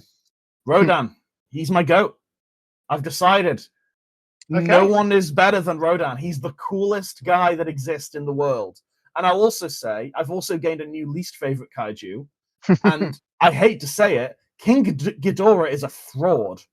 And he sucks. And I hate him. Okay? Do you want to walk us through the reasons for that in the form of a fight? I would love to, Ripley, and I'm so glad you asked. And this is why you're my favorite co-host. Just kidding, Leah. I love you both equally. Of course, I love you both equally. It's like picking my favorite child, or perhaps my favorite, kaiju, which I can do easily. It's Rodan. Anyway, we're your favorite sisters. All right, just say that. Okay, that's for you. Not getting into that. So, Ghidorah shows up, as we know. How does he show up? They reused the shot from his movie when he showed up the first time. Okay, good. I'm glad to notice on a TV screen. You'd notice, they literally the way they reveal that Ghidorah's the villain of the movie is they zoom in on a TV screen that's in like the facility, and it's just a shot. You know the shot from Ghidorah the three-headed monster when he showed up from like the pod and it was like glowing red, and then it falls who's that him. Pokemon shot? Yeah, it's just that. So again. if I may very quickly, Sage, this is the point where I wrote down more like destroy all goodwill. Great, yeah, no, honestly, fair. However, this part's sick. Okay, I have not enjoyed the movie at this point. I'm at this point, and the listeners won't know what I'm talking about, and Ripley probably won't either. But at this point, Leah, I'm watching like this, right? Because I just want to die. Sage has her head in her hands, just so just like so bored. And then this happened, this portal scene, and Ghidorah shows up, and immediately I'm 10 again, and I'm having a great time, and it was a fucking amazing scene, right? So, Anguirus runs in with Gorosaurus, but Ghidorah zaps them, right? Godzilla grabs him from like behind. Mothra and Kumonga, they team up to web him up, and Rodan does his hurricane attack, so I always enjoy seeing that. Yeah. At this point, Anguirus bites one of Ghidorah's necks, and Ghidorah flies up in the air with Anguirus still attached. And Anguirus is kind of just clinging on, like dangling from below, like a couple of truck nuts, and it's great. Right? Then Ghidorah bites Anguirus with one of his other heads, and Anguirus drops to the ground. Also, I should mention that because I got bored of typing Anguirus every time because it's quite a hard word to spell, I eventually ended up just calling him Angie, which I think is quite cute. I like that. Little Angie. Yeah, little Angie. Rubble falls from a mountain, revealing a glowing thing. Maybe that'll come up later. Ghidorah is bullying Angie. He's like stomping on him and he's like kicking him, and it's really rude. Luckily, Gorosaurus and Godzilla they have a moment of they communicate. It's like it kind of looks like they're playing like rock paper scissors or something of who's gonna fight him. Yeah. They kind of communicate and they team up. They charge at him. Godzilla grabs his leg, but then Ghidorah bites him and starts flying. But then Godzilla atomic breaths him. Anguirus does a bull charge at Ghidorah. He does he kicks his leg back like a bull would, like kind of scrapes the ground and then charges at him, which is fun. And Gorosaurus does his famous Gorosaurus kick, which I always enjoy. Loved it. And then Godzilla stomps Ghidorah's neck a few times. Yeah, and just kills one of the heads just straight up. Yeah, so he grabs that head is dead. He grabs the left head, I believe, and he slams it onto the ground a few times, and he's oh shit! I'm canonically the left head. Well, I was the left head. No, you're the right head because I joked about you being right wing. Oh, that's fuck, true. yeah, Yeah, it's true. Yeah, well, you're dead, Ripley, but don't worry, we're all gonna follow you in a minute. So yeah, you're gonna mute yourself now. So to be clear, him stomping the neck that killed one of them. The slamming the other head to the ground that killed the other one. So there's one head left still alive. Manila does his smoke ring around that neck, and that one which dies. I thought that was a shame because Manila learned how to do atomic breath at the end of Son of Godzilla. Godzilla taught him, and then he's unlearned that lesson apparently. He did, but I enjoyed that he did the smoke ring because he is still a baby, and it's also he can be helpful. It was a fun visual with his own skills, and that's cute. I just like how he just kind of stood around for the entire fight. Then he stole the kill. He did steal the kill because Mothra and Kumonga web him off, but he's already dead, so I don't know why they're doing that. They all kind of celebrate. Manila stands on Ghidorah's body and does his roar that Godzilla taught him. Could I say something about this scene, if I may? That was the end, so sure. Just that a few weeks ago, I forget which episode it came up on. It might have been Astro Monster. I read out a Blue Sky thing from Petrichor, saying that that King Ghidorah is, he's an innocent little baby. He is unfairly treated in this franchise. And Yes, I yes. think this movie is the biggest example of that, because by the end of this, I felt really sorry for King Ghidorah, because he just showed up and immediately I got feel bad for him. dogpiled, and they He were didn't do so anything giddy wrong. about it. Like, he was just there. He was just being controlled, and this is my biggest issue, right? First of all, I have a question for both of you, and it's a genuine question. So this is not an opinion question. I'm genuinely asking: were the humans in control of all of the monsters throughout this fight? Yes. I didn't think so. Oh, but I guess I'm wrong. Yes, Which- because the Okay. because the point where they lose control, that is after this fight. Okay, so that raises an issue for me. None of this mattered. None of this was anything. None of these monsters achieved anything. They're basically. Have you guys seen the movie Gamer? Yes. I saw the They're just- caravan of garbage for it. Yeah, there you go. These are all just Gerard Butler, and the humans are whatever the twink's name is in that. They're just being controlled. They haven't achieved anything in this fight. None of them have done anything. They're just like characters in a video game. It's ridiculous. There's no It is stakes. It's like what I said at the end of the Astro Monster episode of just like they fight because it's the end of the movie. Like that's the only reason this happens. Yeah, Because and it's the don't end of get the me wrong. movie and we've got to end on a fight. That's it. And don't get me wrong, it is a good fight. Like it really is. I do find it interesting that, of course, like Godzilla's closest thing to like an arch nemesis has been killed, and Godzilla himself did not actually do it. Well, he killed 2 out of 3 of the heads. To be fair, he did most of the work.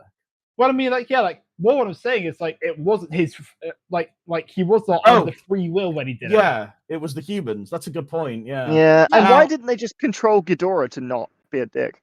Like because the aliens were under control of Ghidorah, I believe, right? were they? I think the so. aliens controlled Ghidorah, and I guess he wasn't there when they took control of the other monsters. Oh, okay. I guess sure, 'cause whatever. he spawned in or whatever. Yeah. Yeah. Yeah, so it's literally just like I don't know, 20 characters just just teaming up against this one guy, and they are all literally just characters in a video game. They're just being controlled. Yeah. So what's the point? Yeah. So essentially, just like they all just stand around Ghidorah, and then they just start kicking him. That's all the fight is. It's essentially the end fight of the movie It, the first one, when they all just gather Oh, around God. that clown to death. And I love that. And I love that fight. And this is a good fight. It is exciting. Out of context, this would be an amazing fight. Genuinely. If the context of the movie was not there, and it was you watched this fight on YouTube, or maybe you watched it with your new. No, it's fine. You just talk over me. It's fine. I was just wanting to say, for example, if you watched this fight with no audio because the audio of your favorite podcast was playing over the top of it on a TikTok. Right, yeah, no, good. Great. So you're going to make a TikTok out of this bit, are you? Maybe not this bit, I don't know. No, you have to now. We've gone meta. You have to.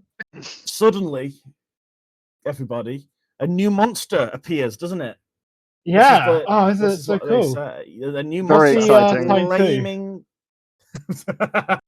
What's the time to the fire monster? Well, I'll say it when this fire monster gets revealed. Ah, yeah, good point.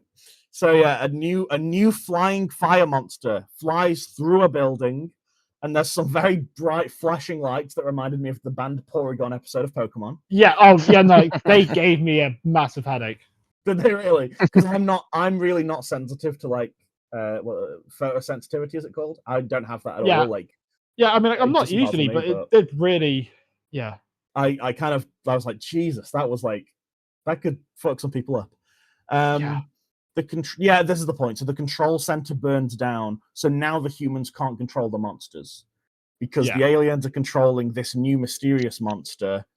So now the monsters are finally under their own free will. Yeah, about fucking time. Oh no, fucking what? An hour and a half into the movie. That is an hour and a half, by the way. Yeah, like an hour. The movie's like an hour 36. This is like an hour 30, and the monsters are finally themselves. Great. The glowing spot earlier that I mentioned was the entrance to the Keelak base. Godzilla destroys it because he knows who the true enemy is. I feel like you could take that out, just like out of context in some truly amazing ways, you know?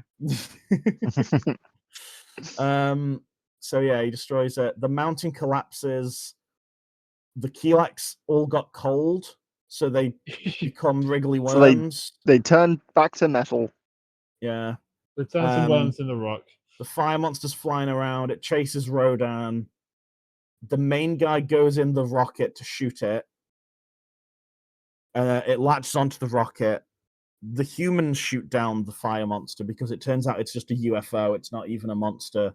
Yeah, boring. And then Give me that time too, Ripley. that's the end. And then that's basically the end of the movie. The that's kind of it. epilogue, I guess, is we see the monsters all return to Monster Island. They all seem pretty happy to be there. They're all in prison chilling. again. They are, but Everyone's they seem happy about it. except Ghidorah, who is dead. Except Ghidorah, who has just been beaten up. And the humans fly over overhead in a helicopter. They all wave. Godzilla and Manila wave back, and then the movie ends. Well, that's not very cool. What a shit show. Wait. Oh my god, it came back. I was going to slander Ghidorah. Right, so wait. I might insert this a bit earlier, but if not, for context, No. I think it's a good place to end this, all right? I think it's a good place to end our discussion. So let's end it with slandering Ghidorah. Let's end on Ghidorah slander. And this is why, at this point, because I know he gets cooler later on, I know the Monsterverse, he's amazing. I love him in Monsterverse. At this point, Showa Ghidorah is my least favorite kaiju, and this is why, okay? Every time he shows up, except for the first movie, Ghidorah, the three-headed monster, that was okay. He was pretty cool in that, right? Yeah. Every time he shows up, he's controlled by an external force. It's always aliens are controlling him, using him as a puppet, right? That's lame, first of all. Basically no personality of his own. He's just like a puppet. Lame. Yeah. Point number one. Point number two is he's a fucking fraud, okay? Everyone's like, oh, Ghidorah's the strongest kaiju, is the strongest monster in the world. No one can beat Ghidorah. You know, there was this whole thing of like, Mothra couldn't beat Ghidorah. And to be fair, that is true. Like, they do need they always need a team up to beat Ghidorah. First time, Godzilla, Rodan, and Mothra, they team up to beat Ghidorah, right? Second time, Mothra's not there. Godzilla and Rodan, they do the job. They're fine. This time, apparently you needed 20 of them, but 95% of them did not do anything. It was basically Godzilla with little assists from Gorosaurus, Anguirus, and I guess Mothra. Rodan didn't really do much, but he was there, right? Yeah. At a certain point, it was just overkill. Like, they had him beat, and they were just going harder on him. Literally. He was dead. And he dies easily. Ghidorah is not powerful. They keep saying he is. They keep going, oh shit, it's Ghidorah. He's fucking here, and he's back, and he's terrifying, or whatever. And I'm not saying that the suit isn't good. I'm not saying that it's not well made, because it is. It's an incredible work of art. But it's just so lame, because every time he shows up, he turns up like 10 minutes before the movie ends as like a surprise reveal of the villain. At that point, I don't care anymore, because the movie's over. He's so It's like I look at the time scale and it's like, oh, it's about to end. So obviously they're just going to kill him in like 3 minutes. It's like in the MCU where for a while they kept telling us that Kang was really cool, and he'd just show up and get his ass beaten every single time. And it's like, well, I don't give a fuck about this guy anymore. He's the most powerful villain, but Ant-Man beat him. So like, how powerful can he be? Manila beat him. So I hate this guy. Okay, and I know he gets better. I know never been a fan of him. When I saw King of the Monsters in the cinema in 2019, I was a huge fan. I was like, oh, this guy's sick. And he is. Yeah. In that version, he's so fucking cool. But yeah, Showa Ghidorah, fraud. Fuck him. There are some very cool Ghidorahs. Yeah. I remember the first time Ghidorah showed up, what I said was, the reason I don't like Ghidorah is because I feel like I see him all the time. And I feel like you two now understand what I mean by that, in that he just shows up and he's exactly the same, like every single time. I don't even, and I know the suits are probably different, but I can't even really tell when he looks different. Like Godzilla, I can always tell when it's a new suit, or most of the time. Him, like, these 3 appearances, they could have been all the same suit. They could have all been different ones. I don't know. I genuinely don't. And it is a good design. It's a great design, even. But he's just so lame. He doesn't do anything. He's a fraud. Yeah. And you know what? He is. Frauds are not cool. But you know what is cool?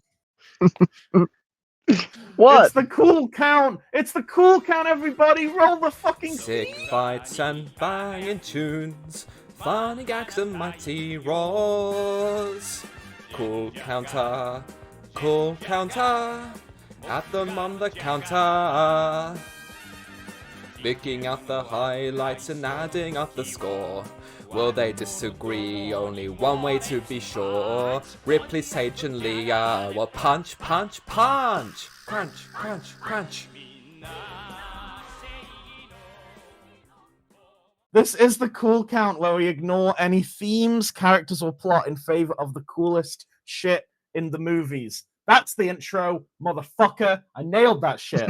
Right, okay, so I've done something I didn't weird count. because, of course, like, I made no secret that I fucking hate this film, right? Okay? Mm.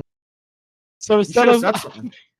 so instead of having a cool counter, I have got a somewhat cool I guess counter, which I'm going to say counts for half a point. No, right. You No, cannot introduce not doing this. that. Fuck you, okay? None Name of that. things that you think were cool. Because guess what? Okay, A bad movie can have cool moments. Phantom Menace, and I'm just saying it because it's on my like notes here, so it's just in my mind. Phantom Menace is a piece of shit movie. It's boring, it's dull, it's bad. However, there are some sick ass moments, and it's the same with Okay, this. This is a bad movie with awesome moments. Okay, fine. I will just simply you, Ripley. do it as I. Okay, fine. I will just simply call them all cool. Okay. Okay, yeah, you go first. So- Leah. Go on. I have got Godzilla destroying Godzilla destroying New York. Nah, barely. I after we- remember him we see, really like, doing 2 that. seconds of it. No, Okay. Next, I have Rodan destroying that plane. I like that. I put that on mine. I didn't have it on mine, but I like Rodan, so sure. That's Okay, one. I love Rodan. Next, I have the Gorosaurus jump kick. Yep, Yeah. love it every You time. didn't like that last time. I've Who, Leah? kind of come around to it. Yeah, Leah. Leah didn't like it. Yeah, I've come around to it. All right, Also, fair like, enough. it did end up on the cool counter then, so it's fine. Oh, okay. Fair enough. Then I have Godzilla kind of like grabbing Ghidorah, kind of like stopping him from like flying, and then he just starts stomping on a head. The stomp, Yeah. the head stomp was pretty brutal. Yeah, I love I'll the give you that. stomp. Cool. That's It cool. was good. It's good. And then finally, I have all of the monsters just fucking leveling Tokyo. Yeah. I Yeah. didn't have it specifically, but I liked it. It was very cool. I Yeah. like it. All right, Ripley, what you got? So let's start at the beginning. The bit where Rodan catches a dolphin and eats it, I thought was cool. You know what? Yeah, I liked it. It was more cute Okay. than cool, but it was pretty cool. I enjoyed specifically in that scene the size difference. Obviously, it obviously is a lot bigger, but I think it's like we see the shot of the dolphin first, and then the shot of Rodan like flying, and then it obviously dives. And then when it comes out of the water, it's like, oh, it doesn't have the dolphin in its mouth or in its hand, like it's like talons or anything. And then it lands on a rock, and then you see the dolphin is like really small in his mouth, and it's just That's cool cool. because it's kind of a reminder of how big these guys are. I liked that a lot. Nice. Mhm. Gorosaurus fucking up the Arc de Triomphe. Yeah, that was sick. Yeah. Yes. Yeah. Mothra fucking up a train. Yeah, I had that. I can't have just like have I can't have it on because it's just so fucking funny to me. Yeah, that's cool. I don't think it's cool when I am laughing at it and We not with it. we gotta accept the unanimosity of the cool count. Fine. My note for the train thing was in all caps. Mothra, you're gonna get hit by a train. Look out! Oh god! Oh fuck! Oh god, she can't hear us. She has AirPods in. Okay, fine. I got Manda destroying that bridge. It was cool, but I just don't really care about Manda. You know what I mean? Yeah. Fine. Actually, yeah. Alright. Okay. Actually, yeah. Like, I think I'll say it's cool, but fair enough. It was pretty cool. Then I've got no. I've got Mothra. I'm being biased. We will count the Manda thing. Yes. Okay. I got Mothra bursting out of the train station. Oh, actually, yes, I was going to say that myself. So That yes. bit was pretty cool. Yeah, I forgot about it, but you mentioned it, and that It yes, was that it was cool. very Kool-Aid Man. I liked it. It was, yeah. Okay, I've got Ghidorah lifting up Anguirus and dropping him. Absolutely, that was incredible, Yeah, okay. and it was really cute the way he was like grabbing on with his mouth. And I finally have the bit where Godzilla smashes the big barrier thing at the end. I thought that was cool. I didn't think it was cool enough to kind of be on there, to be no, I'm honest. not I Sorry. accept. I Right. accept. How many are we at now? We stopped We are doing at that, 9. man. No, fucking stop. Every time Sorry. you go, how many are we at? And we're counting halfway through. We just count at the end. I'm it's just fine. I'm keeping curious. count. Okay. I Okay, am Sage, also hit us keeping with count for yours. it. We'll stuff. summarize, won't we? I feel like I'm being really grumpy today. I'm sorry. Sage, hit us with yours, please. Right. The Rodan theme.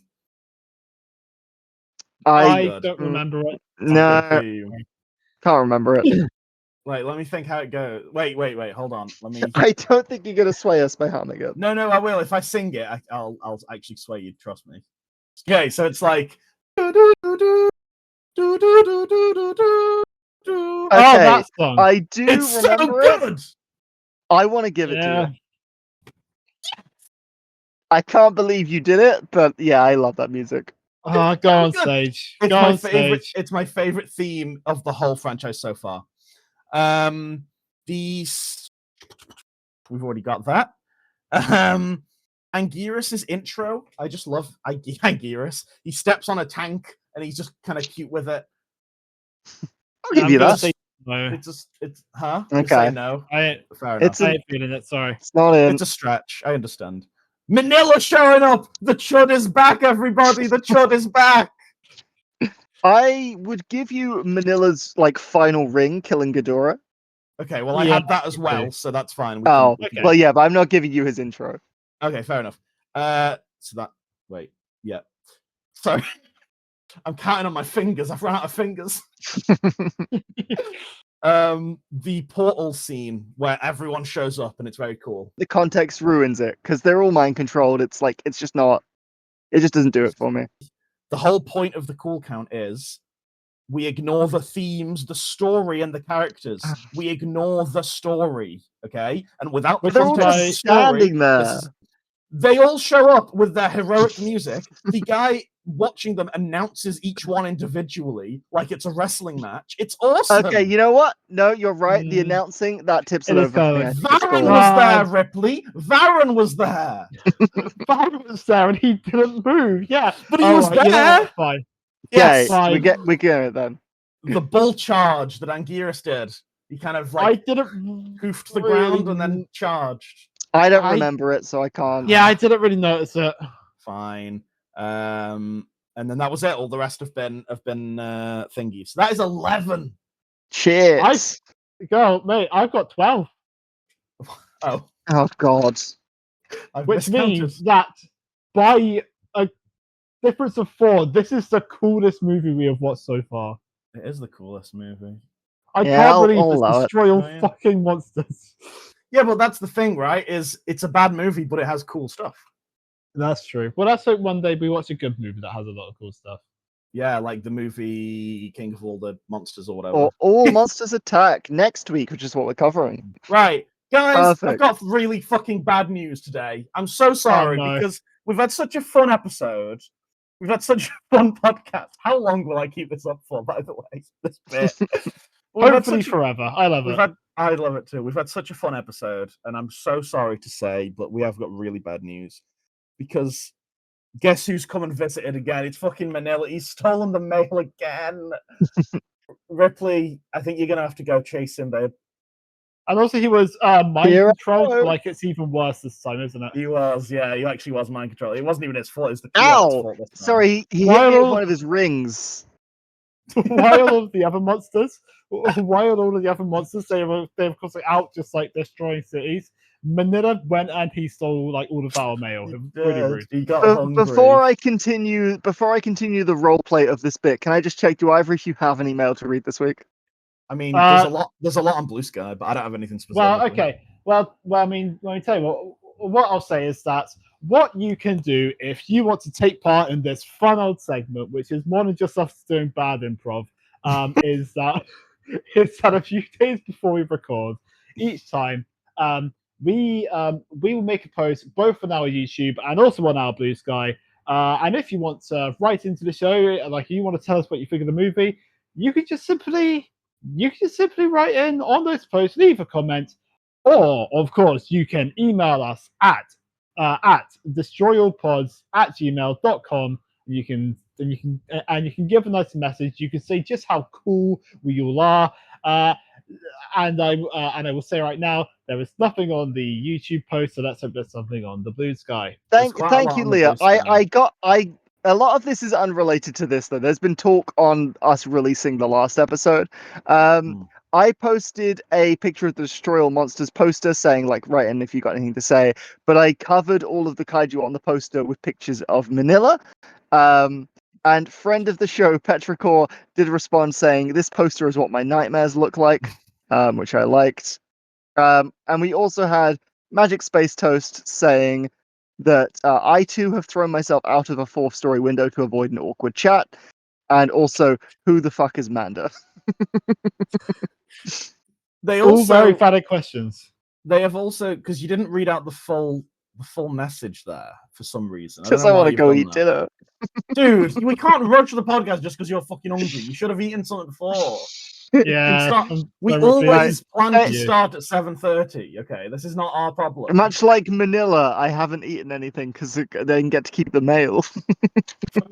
Right. Well, I'm reading out the full message because it's a good message. Go for it. Fuck you. I agree, right. To be clear. Magic Space Toast. I'm so sorry that Ripley hates you and is preying on your downfall, but I like your thoughts a lot, so I'm going to read them out. So, you've done some bullet points here. Some of them I don't understand. Maybe we'll talk about it. Monster Island was named that 3 minutes before lunch break. That's very fair. It's not a creative name. Mothra being forcibly relocated feels like a crime against Infant Island. That is very, very true and kind of fucked up. Incest ? Don't know what that's referring to. What? Probably the brother, sister, or are they lovers thing that we always talk about every fucking movie, apparently. Right. Magic Space Toast, if you want to write in and give us context on your comment, incest ? Please do. The English dub contains amazingly funny accent work. That's very true. It's pretty. It's kind of racist. I'll be real. When a woman acts up, knock her out and steal her jewelry. It works on me. Well, yeah, I mean, it would work on all of us, really. It'd work on most women. It's not good. They don't do it, but it would work. It's hard to be intimidated by a group of aliens dressed as disco eggs. True. Yeah. Their costume design is pretty shit. Yeah. Imagine getting your shit rocked by Manila. I mean, I think that's valid, and I would love to. I would love it because he's bigger than me. He's pretty massive. Imagine throwing that mango into his big mouth.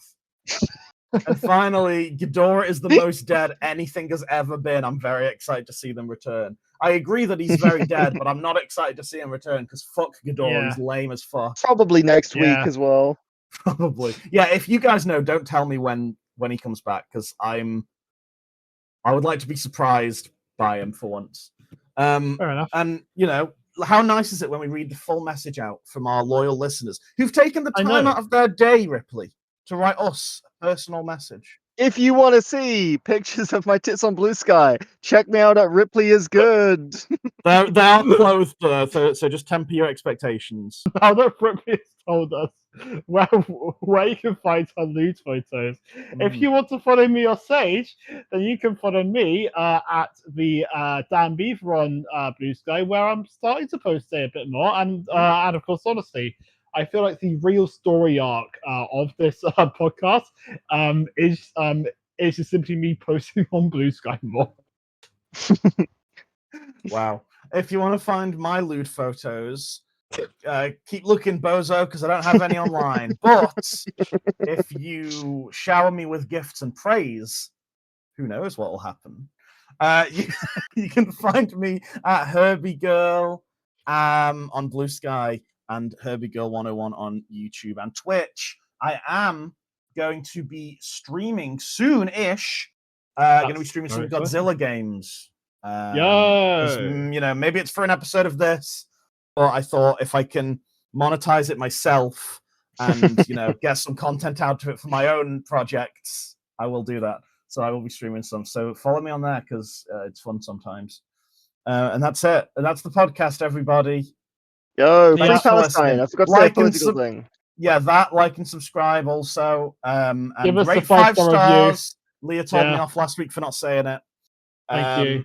And as we always say every week, keep on destroying. Destroying. That was the worst one yet. Jesus We've Christ. definitely done worse. Keep on destroying, everybody. It's our little sign Keep on off. destroying. We love you. We love you personally, each and every one of you. Come to my Bye. house. Come. Come to my house, like Ripley's loose photos. Bye.